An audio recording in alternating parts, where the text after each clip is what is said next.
দলের অভ্যন্তরীণ বিভেদ ও মনোনয়ন নিয়ে ক্ষোভ থাকলেও শেষ পর্যন্ত দলীয় ঐক্যের স্বার্থে মুন্সিগঞ্জ ১ আসনের বিএনপি মনোনীত প্রার্থী উপজেলা বিএনপি সভাপতি ও আল মুসলিম গ্রুপের ব্যবস্থাপনা পরিচালক শেখ মোহাম্মদ আবদুল্লাহকে সমর্থন দিয়েছেন মনোনয়ন বঞ্চিত নেতাকর্মীরা।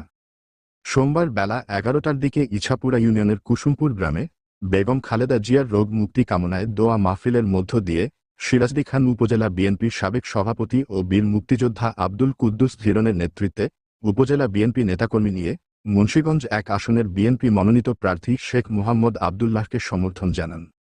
নির্বাচনী মাঠে বিএনপিকে শক্ত অবস্থানে নিতে তারা ব্যক্তিগত অভিমান ও ক্ষোভ উপেক্ষা করে দলীয় সিদ্ধান্তের প্রতি আনুগত্য প্রকাশ করেন।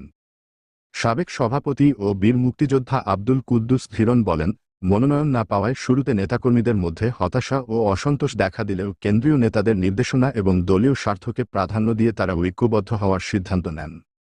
এ সময় সাবেক বিএনপি সভাপতি ও বীর মুক্তিযোদ্ধা আব্দুল কুদ্দুস ধীরনের নেতৃত্বে সমর্থন জানান সিরাজদি খান উপজেলা বিএনপি সাবেক সদস্য সচিব আলী আনসার মোল্লা,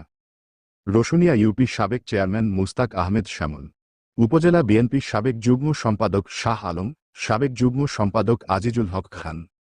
ইছাপুরা ইউনিয়নের সাবেক সভাপতি কামরুজ্জামান লিপু, রাজানগর ইউনিয়নের বিএনপি সাবেক সভাপতি জে আই চৌধুরী লিটন,